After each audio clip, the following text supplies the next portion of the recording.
श्रीमती रामानुजाय नमः।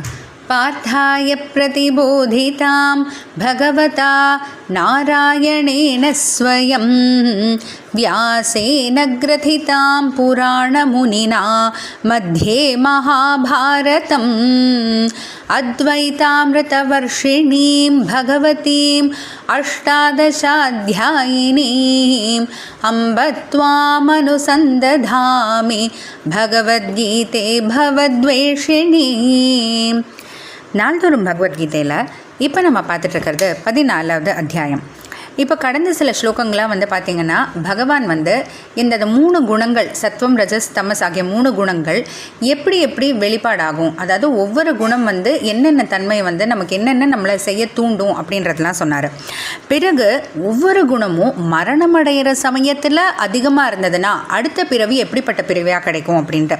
அதாவது சத்வகுணம் ரொம்ப அதிகமாக இருந்ததுன்னா அறிவின்மைன்ற அந்த குற்றமற்ற அந்த ஒரு சமூகத்துக்குள்ள பிறவி கிடைக்கும்னும், ரஜோகுணம் அதிகமாக இருக்கும்போது மரணம் ஏற்பட்டால் எப்போதுமே ஒரு பலனை நோக்கி இருக்கக்கூடிய அந்த செயல்கள்லேயே ஈடுபடுற மாதிரி பிறவியும், அதே போல் தமோகுணம் கூடி இருக்கும்போது மரணம் ஏற்பட்டால் ஒரு மூட பிறவி, அதாவது அறிவின்மையான பிறவி, பன்றி நாய் போல் பிறவி கிடைக்கும்ன்றதையும் பார்த்தோம். இப்போது அதனோட தொடர்ச்சியாக ஒரு ஸ்லோகம் பார்க்க போகிறோம். அப்படி ஒரு பிறவி கிடைக்குது இல்லையா, அப்படி ஒரு பிறவி கிடைச்ச பிறகு என்ன நடக்கும் அதனால் அப்படின்றது. அதாவது இப்போது ஒரு குணம் அதிகமாக இருக்கிறதுனா போது மரணம் ஏற்படுறதுனால ஒரு பிறவி கிடைக்குது. அந்த பிறவி கிடைச்ச பிறகு என்ன நடக்குது அப்படின்னு இது என்ன ஒரு சுழற்சி போல் அப்படியே நின்றுடாது. அதனால தானே நம்ம திரும்ப திரும்ப பிறந்துட்டுருக்கோம். ஏதோ ஒரு காரணத்தினால பிறக்கிறோம். அந்த பிறந்த பிறகு என்ன செய்ய போகிறோம், அதுக்கு பிறகு என்ன ஆகும் அப்படின்னு இது ஒரு தொடர் சங்கிலி போல் போயிட்டே இருக்கும். அதை தான் நம்ம இப்போ 3 குணங்களுக்கும் பார்க்க போகிறோம். அதாவது இந்த முக்குணங்களால் ஏற்படக்கூடிய அந்த சங்கிலி தொடர்பு தான், சங்கிலி தொடர்பான சம்பவங்கள். அந்தந்த குணங்கள் உயர்ந்திருக்கும் போது மரணம் ஏற்படுது. அடுத்து கிடைக்கிற அந்த பிறவியில் அதுக்கு பிறகு என்ன நடக்கும் அப்படின்றது தான். கர்மண சுக்ருதஸ்யாஹுஹு சாத்விகம் நிர்மலம் பலம் ரஜசஸ்து பலம் துக்கம் அஜ்ஞானம் தமசஃப் பலம். முதல்ல சத்வகுணம் பற்றி. சுக்ருதஸ்ய கர்மணः ஆஹுஹு, சுக்ருதஸ்ய அப்படின்னா நல்ல புண்ணியம் பெறக்கூடிய, இல்லைன்னா பயனில் பற்றில்லாத கர்மணக செயல்களை ஆகுஹோ யாரெல்லாம் செய்துக்கிட்டே வராங்களோ, அதாவது நல்ல புண்ணியங்கள் இல்லைன்னா பயனில் பற்றில்லாத செயல்களை யாரெல்லாம் செஞ்சுட்டு வராங்களோ, நிர்மலம் சாத்விகம் பலம், துன்பமே கலக்காத, பியோர் அப்படின்னு சொல்லுவாங்க இல்லையா, அதனால் அந்த துன்பமே கலக்காத சாத்விகமான பலம் கிட்டும் அப்படின்ட்டு பகவான் சொல்கிறாரு. ஏன்னா இதுக்கு முன்னாடி நம்ம என்ன பார்த்தோம், அறிவின்மைன்ற அந்த குற்றமில்லாத அந்த ஒரு சமூகத்தில், அதாவது உயர்ந்த சாஸ்திரம் அறிந்தவர்கள், நல்ல ஆத்ம ஞானம் கைவந்தவர்கள், அந்த ஒரு கூட்டத்துக்குள்ளே பிறவை கிடைக்கணும். அப்போ அந்த ஆத்ம விஷயங்கள்லேயே சிந்தனை போய்கொண்டே இருக்கும். எப்போ ஆத்ம விஷயங்களில் சிந்தனை போய்கொண்டே இருக்கோ அப்போ பயனில்லாத செயல்களை தான் செய்வோம். பயனில்லாத செயல்களை செய்யும் போதே நமக்கு அந்த துக்கம் ஏற்படுறதுக்கான வாய்ப்புகள் கம்மி தான். அப்போ நல்ல விஷயங்களே செஞ்சு அது போலவே நடந்து அப்போ திரும்பவும் பார்த்திங்கன்னா அப்போ சத்வகுணம் அதிகமாக தான் இருக்கும். இது மாதிரி போல விஷயங்களில் ஈடுபடுறதுனால அப்போ திரும்பவும் இது போல் ஒரு பிறவி கிடைக்கும். அதனால் இந்த ஒரு சுழற்சியை பகவான் காட்டுறாரு.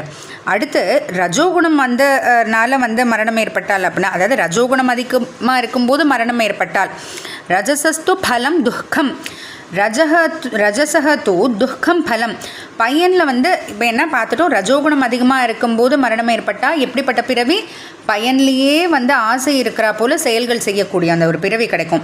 அப்போ எப்போ பயனில் விருப்பம் இருந்து கொண்டே செயல்கள் செய்கிறோமோ அப்போ என்ன ஆகும், அந்த செயல் அந்த நல்லா நடக்கலைன்னா அதனால் துக்கம் ஏற்படும், இல்லை கோபம் வரும், அது போல் விஷயங்கள் வந்துக்கிட்டே இருக்கும். அதனால சில தப்பான தவறுகள் செய்வோம். அப்போ துக்கம் ஏற்படும். அப்போ இந்த ரஜோகுணம் திரும்ப அதிகரிக்கிறதுக்கான வாய்ப்புகள் தானே அதிகம். அப்போ திரும்ப அது போலவே ஒரு பிறவி கிடைக்கும். இது ஒரு சுழற்சியாக போயிட்டுருக்கும். அடுத்து தமோகுணம், அஜ்ஞானம் தமசஃப் பலம், அதாவது தமசக அஜ்ஞானம் பலம். இந்த தமோ குணம்ன்றது அஜ்ஞானம் அப்படின்ற அந்த பலனை கொடுக்குது அப்படின்னு. அதாவது என்ன பார்த்தோம், நம்ம தமோ குணம் அதிகமாக இருக்கும்போது மரணம் ஏற்பட்டால் பன்றி நாய் போன்ற அந்த அறிவே இல்லாத, அந்த அறிவை வளர்த்துக்கக்கூடிய அந்த ஒரு முயற்சி கூட எடுக்க முடியாத அளவுக்கு ஒரு பிறவை கிடைக்கும்னு. அப்போ என்ன ஆகுது, முயற்சிக்கே வழி இல்லாமல் ஞானத்தை வளர்த்துக்கிறதுக்கே, அறிவை வளர்த்துக்கிறதுக்கே செய்ய முடியாமல் அறிவின்மையிலேயே உழன்று கொண்டு இருப்போம்.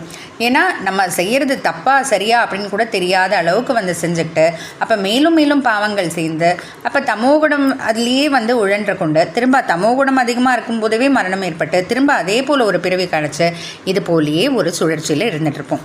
அதனால் சத்துவகுணம் வந்து எப்படிப்பட்ட ஒரு சுழற்சியில் கொண்டு போகும், பயனில்லாத பற்றில்லாத நல்ல புண்ணியங்களான செயல்களை செய்து கொண்டு இருக்கிற மாதிரி ஒரு சுழற்சியில் கொண்டு போகும். ரஜோகுணம் பயனில் விருப்பம் இருக்கிற போலேயே செயல்களில் இருக்கிற மாதிரி, தமோ குணம் ஒரு அறிவின்மையிலே உழன்று கொண்டே இருக்கிற மாதிரி. ஆக மொத்தம் ஒன்று நம்ம கவனிக்க வேண்டியது என்னென்னா, அந்த 3 குணங்களுமே வந்து நமக்கு பிறவியிலேருந்து விடுதலை கொடுக்கல. 3 குணங்களுமே நம்மளை திரும்ப திரும்ப பிறவியில் தான் வந்து தள்ளுது. அதிலேருந்து நமக்கு விடுதலை வந்து கிடையாது. ஏன்னா அந்த ஒரு விடுதலை வேணும்னா நம்ம வந்து முக்தி தான் வந்து அதுக்கு ஒரே வழி, அதுக்கு பகவான் தான் வந்து ஒரே வழி. ஆனால் இதில் 3 குணங்களில் ஓரளவுக்கு பரவாயில்லன்னு சொல்லக்கூடியது வந்து சத்துவகுணம் அப்படின்றது மட்டும் நம்ம இதுலேருந்து தெரிஞ்சுக்க முடியுது. தொடர்ந்து இந்த முக்குணங்கள் பற்றி நிறைய விஷயங்கள் பகவான் சொல்ல போகிறாரு, பார்க்கலாம். ஜெய் ஸ்ரீ கிருஷ்ணா.